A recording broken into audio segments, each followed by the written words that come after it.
salva, me guarda y me guía. Así es en mi vida el Señor Jesús. Bien, hermanos, y nosotros nos quedamos aquí para continuar con nuestra clase, hermanos. Estamos ahí con la introducción, ya que empezamos la introducción en la primera carta de los Tesalonicenses, ya que empezamos a ver la semana pasada, empezamos a ver acerca de esta carta que escribe el apóstol Pablo, que tiene gran enseñanza para todos nosotros. Y estamos viendo esa introducción, hermanos, de la manera, hermanos, en que el apóstol, o cómo había llegado el Evangelio aquí con nuestros hermanos ahí en Tesalónica. De cómo habían ellos recibido el mensaje, el plan de salvación por medio de nuestro Señor Jesucristo.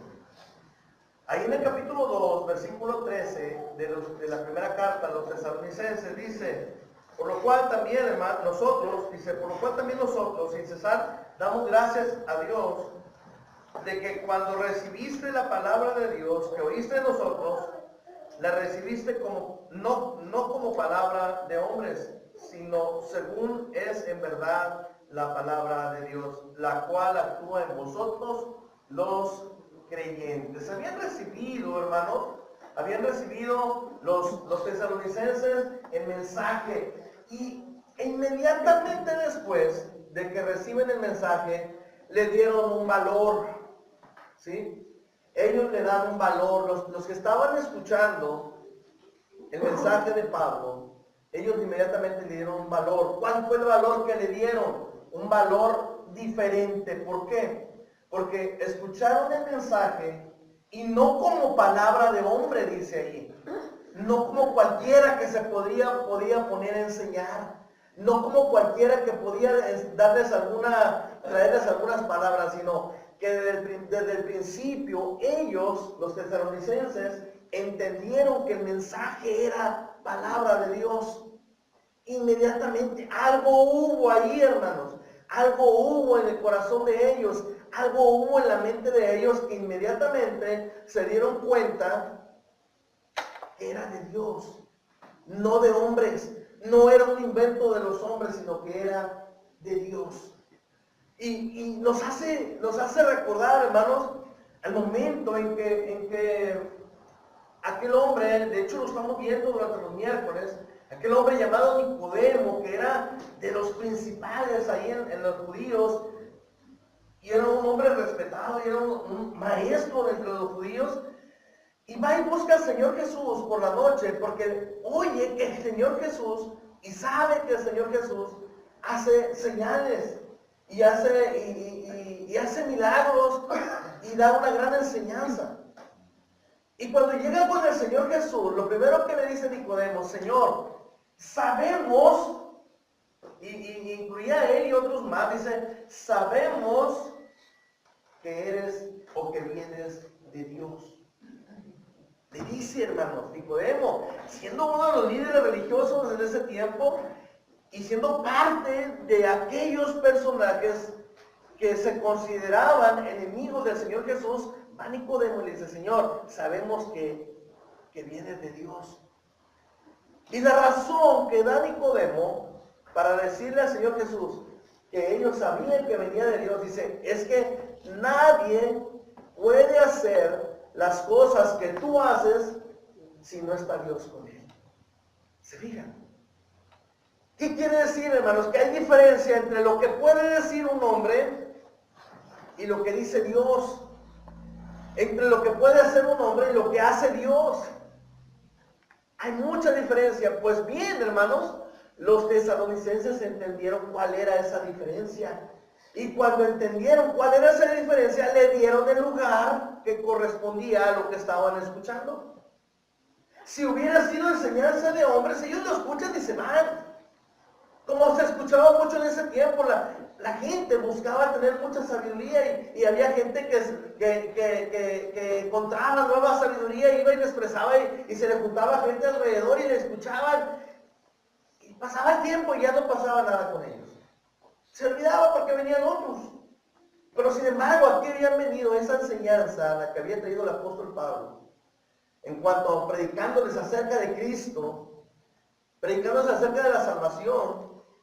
Ellos la recibieron, dice, no la recibieron como cualquier enseñanza, la recibieron como palabra de Dios. Y cuando se recibe la palabra de Dios, cuando se escucha la palabra de Dios, lo primero, hermanos, indudablemente de lo que nos damos cuenta es que es completamente a la palabra de los hombres. Muy diferente. Tiene autoridad, tiene enseñanza, tiene conocimiento, tiene verdad. Pero lo principal, hermanos, que tiene la palabra de Dios, ¿qué es? Amor. ¿Sí?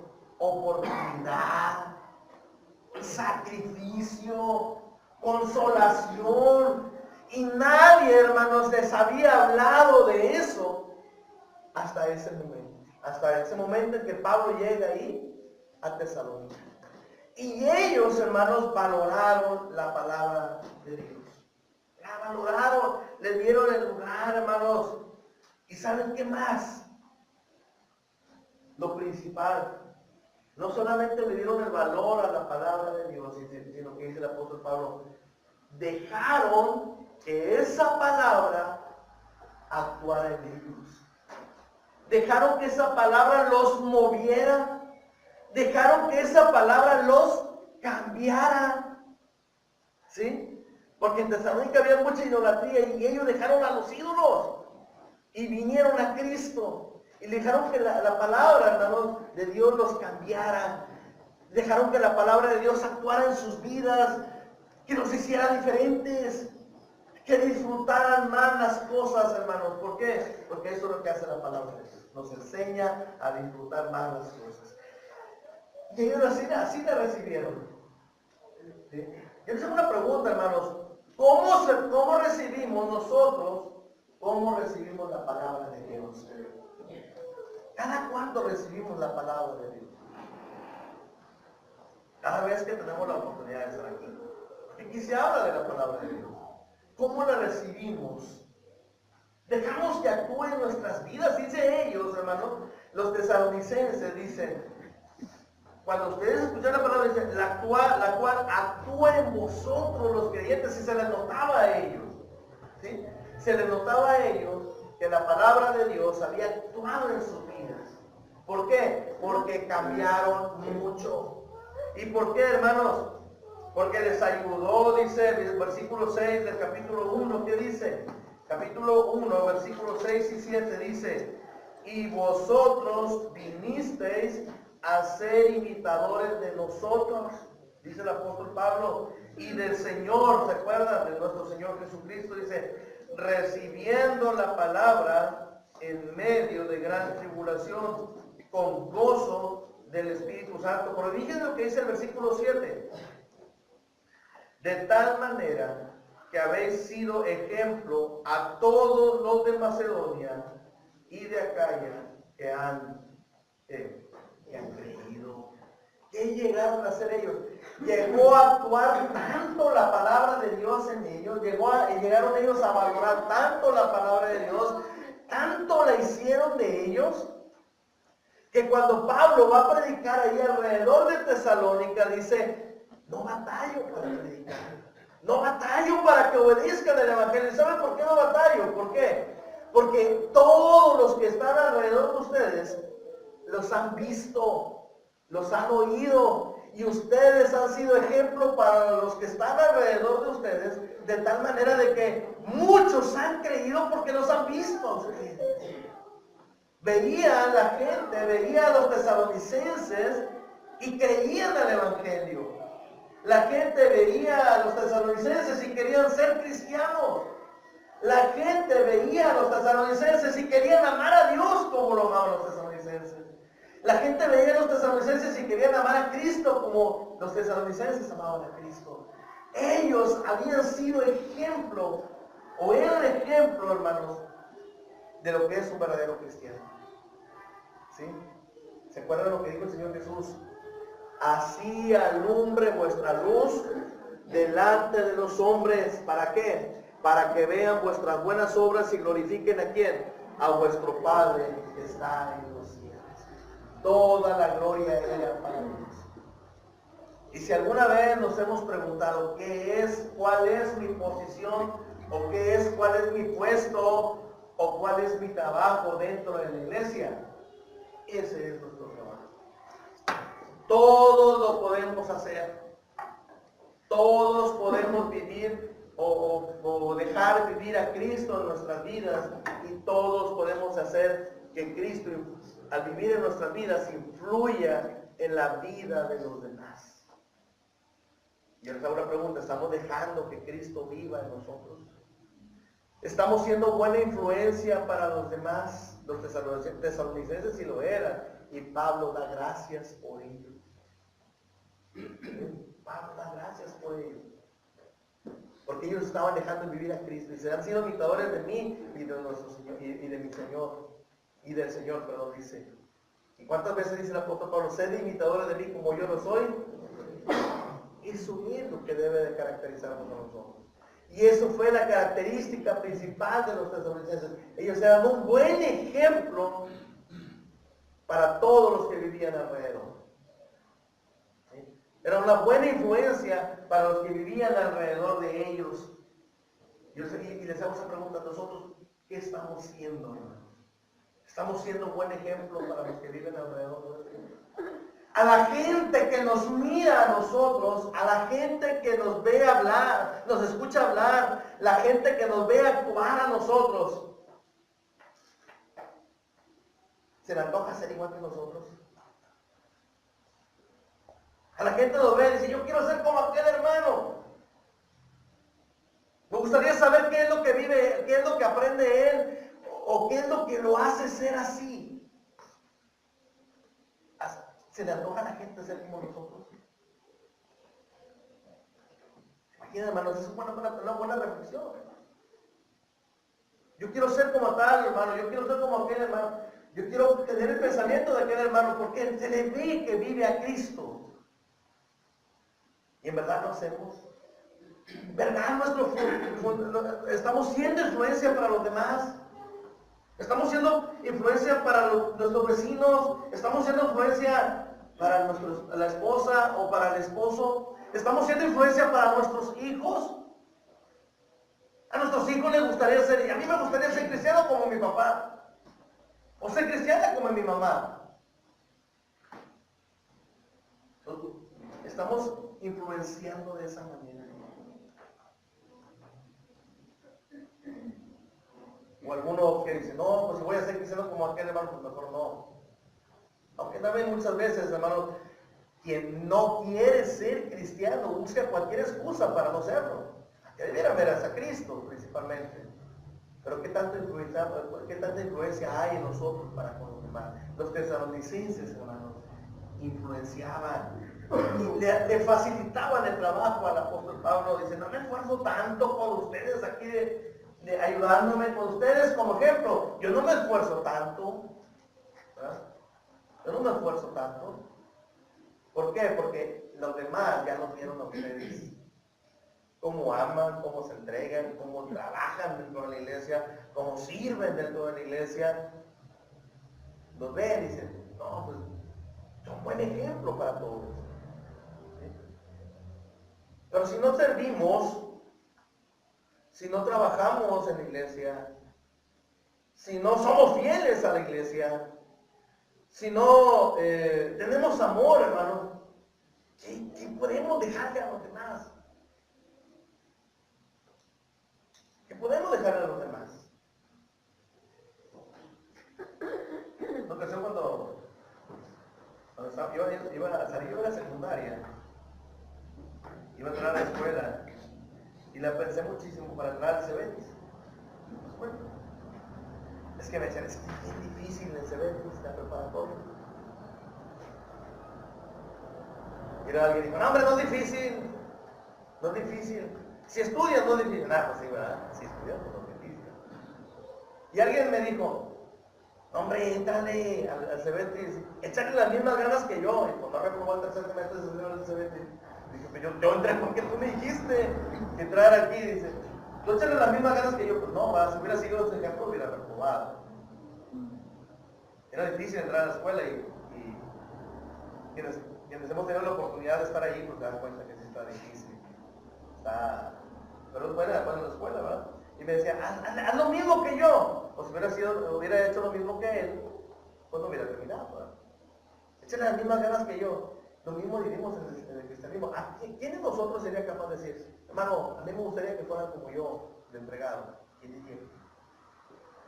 Hermano, yo quisiera que todos los demás fueran como yo porque yo sirvo bastante. Hermano, yo quisiera que los demás fueran como yo porque yo tengo mucho amor para todos mis hermanos. Hermano, yo quisiera que fueran como yo porque yo siempre estoy al pendiente de lo que hace falta aquí en la iglesia. Hermano, yo quisiera que fueran igual que yo porque yo soy siempre fiel.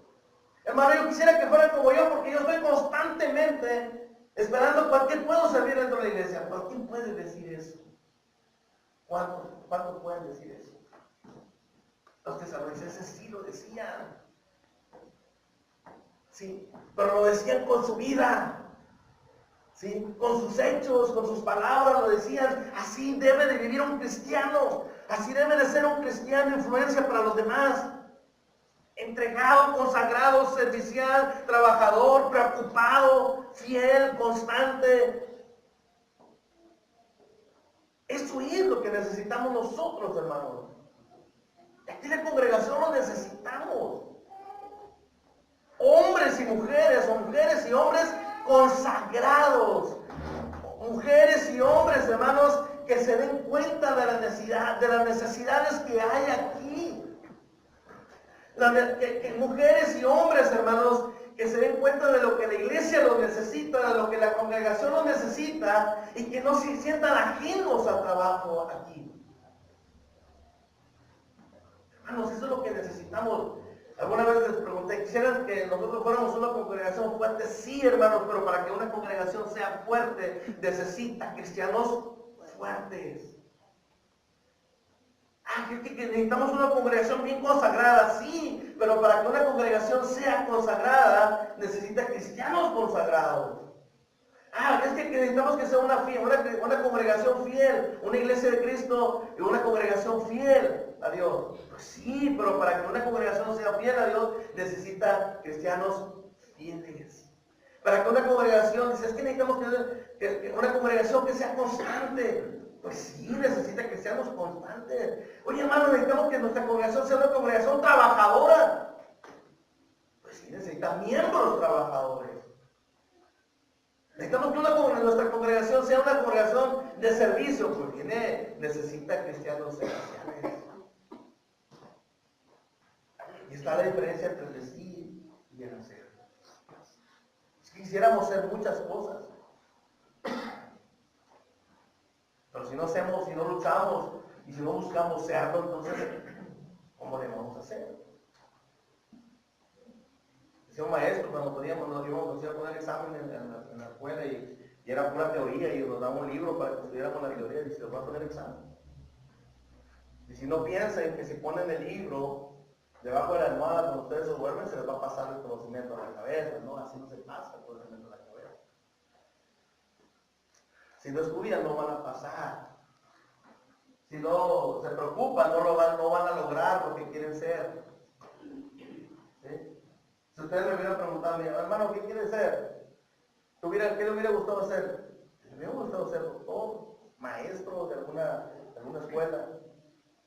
Pero si no estaba dispuesto a luchar por ello, si no estaba dispuesto a sacrificarme por ello, me llama la atención, hermano, los que son doctores, porque estudian, hermano, demasiados años. Y se privan de muchas cosas y tienen que sacrificarse mucho para poder lograrlo. Y lo logran, hermano, dicen, no, yo quisiera ser doctor porque gana mucho dinero. No, él gana dinero porque ya le costó, ya tuvo que sacrificarse. No, yo quisiera ser un buen cristiano, yo quisiera estar... ¿Y por qué no lo intentas? ¿Por qué no buscas hacerlo? Yo quisiera hacer influencia por los demás, ¿por qué no empiezas a hacerlo? Es que está bien bonito lo que dice ahí, hermano, de las Tesalonicenses. ¿Y por qué nosotros no se nos antoja hacer así? No, pues es que, hermano, pues es que no, ¿verdad? A veces uno la piensa para comprometerse verdaderamente. ¿Sí? La pensamos para comprometernos verdaderamente con la obra del Señor. A veces, no sé si les ha tocado ir al río y ver a la gente que anda en el río. Hay de todo tipo de gente. Hay gente que se mete a nadar al río. Gente que anda nadando en la orillita. Está fácil, ahí no hay peligro de nada. Hay gente que se mete al medio. Donde está corriendo el agua muy constantemente, muy fuerte. Y batalla y lo disfruta nadando y anda en el medio. Y el que anda acá ahorita, no, yo no me meto allá en el fondo porque allá se batalla un poquito más. Pero hay tres tipos de los que se van a un río. Hay los que se meten a lo profundo. ¿Qué tiene cuál es el problema el beneficio de meterse a lo profundo? Porque puedes nadar y puedes hacer tu trabajo y disfrutar un poquito más de la que es el agua. Hay otros, el segundo grupo es de los que se meten en la orillita del río, ¿verdad? ¿Y saben qué están haciendo ellos? Les llega el agua a la cintura y no se preocupan. ¿Cuál preocupación? Ni modo que nos vayamos a ahogar con el agua a la cintura. Bueno, a veces si nos resbalamos, sí, ¿verdad? Pero no hay problema. ¿Y saben qué están haciendo? ¿Saben qué hacen los que se meten a la orillita del río? Que les llega el agua a la cintura. Están emocionados viendo a los que se andan tirando clavos en lo profundo. A eso se meten. Pero dijimos que había ¿cuántos? 3 grupos. Y hay otros que se sientan en las orillas del río y nada más meten los pies. ¿Sí? Y en la vida como cristianos es lo mismo. Hay cristianos que están dispuestos a todo. ¿Sí? Cristianos que están dispuestos a todo y que se meten a lo profundo, a trabajar, a amar, a sacrificarse, a servir, y no importa, dijo el apóstol Pablo, no importa cuando me gasto lo mío, ni me gasto a mí mismo, pero todo sea por la obra del Señor. Y hay cristianos que son así. Y hay otros cristianos que son de vez en cuando, todos los que le llegan el agua a la cintura, de vez en cuando están dispuestos, cuando tienen ganas, cuando los van a ver. Oye, van a venir los hermanos, vamos a servir para que nos vean. No, hermanos. Y hay otros que están en la orilla y que meten los pies nada más. Esos casi nunca se atreven a meterse ni siquiera a la orilla. ¿De cuáles somos nosotros? ¿De los que se meten a lo profundo? ¿De los que están en la orilla o de los que nada más se mojan los pies? Los que se mojan los pies tienen una característica muy especial. ¿Saben cuál es? Cuando el que está en la orilla y se está mojando los pies, cuando le batalla algo, el que está nadando en lo profundo, se ríen de él o lo critican. ¿Sí? A veces, si hace algo maravilloso en el agua, le aplauden. Dicen, qué bien lo hizo. Y luego le dice el otro, ¿qué estás esperando? Estoy esperando que se resbale a ver qué hace porque se van a andar ahogando. Hay hermanos que son así. Están esperando que otro resbale Pero ¿saben dónde están esos hermanos que están esperando que otro caiga? En la orillita, mojándose los pies nada más. Pues hay esos 3 tipos, hermanos, ¿de cuáles somos nosotros? El que está en la orillita nada más está criticando a los que están dentro del agua. No se mete, pero sí está criticando a los que están dentro del agua. ¿De cuáles somos nosotros? ¿De los que están en lo profundo? ¿De los que están en la orilla o de los que se sientan nada más a mojarse los pies? Hermano, si queremos ser una congregación fuerte, la iglesia de Cristo fuerte, necesitamos involucrarnos. ¿Sí? Hay que involucrarnos. Hay que servir más, hay que trabajar más. Hermanos, la iglesia de Tesalónica, no hombre, hermanos, ellos empezaron a trabajar y recibieron la palabra de Dios y amaban, hermanos. Cuando alguien les predicaba, no hombre, ellos se emocionaban porque alguien les predicaba la palabra de Dios. que alguien les enseñara de la palabra de Dios. Inclusive, hermanos, acá al final que lo leímos, nos tocó en esta mañana, amaban tanto la palabra de Dios que, fíjense lo que hacían, hermanos.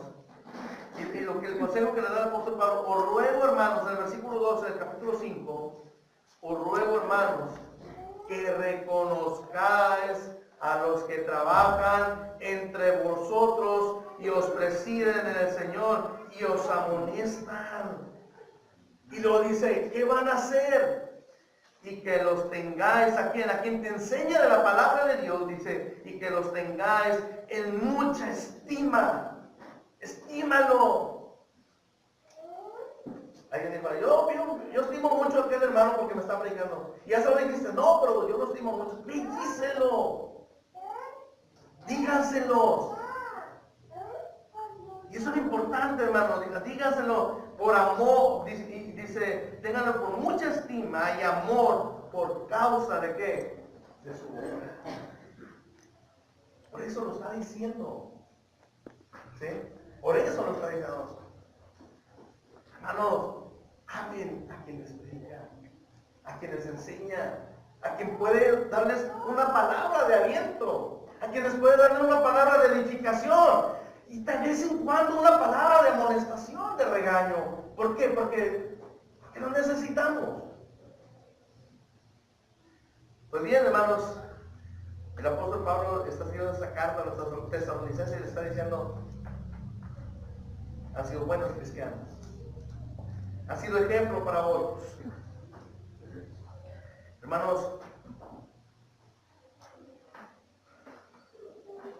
¿qué más trae esto? El ser hombres y mujeres que aman la palabra de Dios, ¿qué más trae? ¿Saben qué trae? Madurez en cada uno. Madurez. ¿A qué edad, hermanos, maduran las personas? ¿Ustedes saben? Aquí dicen, ya llegó a la madurez. O ya está madura esa persona, ya piensa maduramente. ¿A qué hora? ¿A los cuántos años? A los 40 años ya está maduro. Antes de los 40 no es maduro todavía. ¿No? ¿A los cuántos años? Los jóvenes dicen que cuando tengan 18 años, no, yo ya no me digan, a mamá ya no me digan nada porque yo ya tengo 18 años. Te puedo llegar a la hora que yo quiera. ¿No? Mamá, ya no me digan nada, ya no me regañen porque yo ya tengo 18. Y si no me crees, aquí traigo mi credencial y recién salidita. No, es que dicen que ahora hay que ir a tomarlo la foto. ¿Ustedes hacen tomar la foto? No se les sabe si es su credencial. Y no se anuncio, ¿verdad? Del IFE. Yo tengo que ir porque, bueno, aquí dice que aquí tengo el número 18, sí viene ahí, dice que sí puedo votar por ella porque inmediatamente vaya y la renueve. Y si puedo ir a renovarla ahorita, pues que lo haga, ¿verdad? Digo, me gusta esa foto porque aquí tenía todavía mucho pelo. Así como 10 años, yo creo. Me dicen, hombre, le cortan ahí la foto y se la dan. Ah, bueno. Hermanos, ¿cuándo empezamos a madurar? Personas como nosotros, como seres humanos, ¿cuándo empezamos a madurar? No, pues a los 18 ya el muchacho piensa un poquito más las cosas, ya toma un poquito más las cosas en serio. Algunos dicen que a los 18, hermanos, te das cuenta que hay algunos muchachos que a base de responsabilidad, a base de golpes en la vida, a base de necesidades en la vida, pues empiezan a madurar desde bien pequeños y empiezan a hacerse responsables desde muy pequeños. Y algunos que a veces llegamos a tener más de 45 años y todavía no hemos madurado, ¿verdad? Algunas veces somos así. Algunas veces que todavía necesitamos a la mamá, necesitamos al papá, y no nos despegamos de ahí. Oye, ya madura, ya despégate de tu papá, ¿por qué? ¿Verdad? Y eso es lo que pasa a veces. Pero, ¿cuánto tiempo llegamos a madurar? ¿O cuánto tiempo tardamos en madurar? No maduran.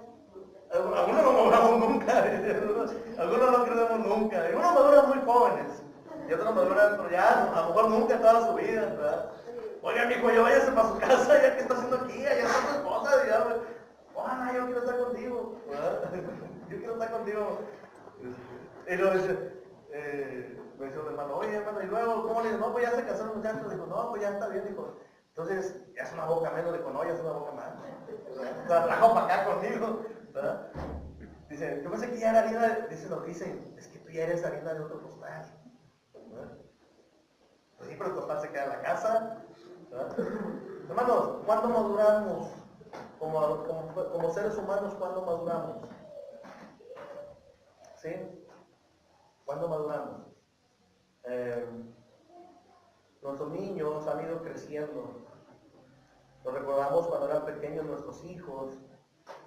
Y nos preguntábamos cuando éramos pequeños, nuestros hijos eran pequeños, nos preguntamos, ¿cuándo irá a crecer mi hijo?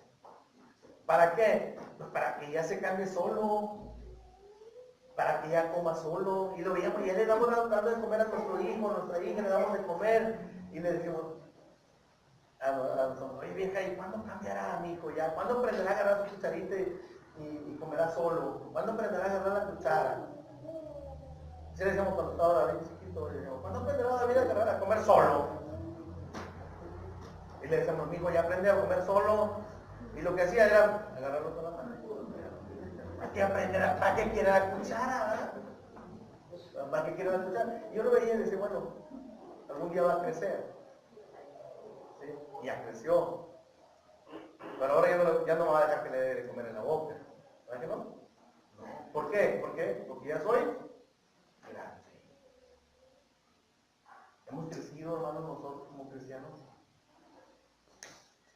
Dice, es que yo ya puedo pensar por mí mismo. Bueno, ya podemos pensar nosotros como cristianos maduros. A un niño le podemos dar su biberón, porque con eso tiene. Pero si yo le doy un biberón a David, no lo va a querer. Bueno, completo. Mírame qué. Dame un pedacito de carne asada, tortilla de harina, comida sólida. ¿Por qué? Dice, porque ya soy grande. Muchos de nosotros, les voy a decir algo, ya quiero concluir con esto. Muchos de nosotros quisiéramos que Dios nos diera cosas a nosotros porque ya somos grandes espiritualmente. Y a veces nos comportamos no como grandes. Dijo el apóstol Pablo, dice, algunos ya están grandes y tienen necesidad de ¿qué? ¿Por qué? ¿Por qué? Dice, algunos debiendo ser ya maduros, tienen necesidad de que les dé ¿qué? Leche. ¿Por qué? ¿Por qué? Porque nunca ¿qué? Han madurado. Y yo les digo, muchos piensan, dicen, no, a los 18 ya muchachos ya piensan en las cosas. No, a lo mejor ni a los 18, ni a los 30, ni a los 40. Yo te hago una pregunta, hermanos. ¿A los cuántos años de ser cristiano hemos madurado? ¿Cuántos años se necesitarán estar dentro de la iglesia, dentro del cristianismo para ser maduros espiritualmente? ¿Cuántos años se necesitarán? Cuando seamos responsables completamente. Pues sí, cuando seamos responsables y valoremos como los tesalonicenses valoraban las cosas de Dios, vamos a ser maduros. ¿Cuántos no somos ya maduros? Aquí, se los dejo a su consideración, hermanos. Al final de cuentas, pues, se estaba cumpliendo lo que Pablo tanto anhelaba, que ellos crecieran.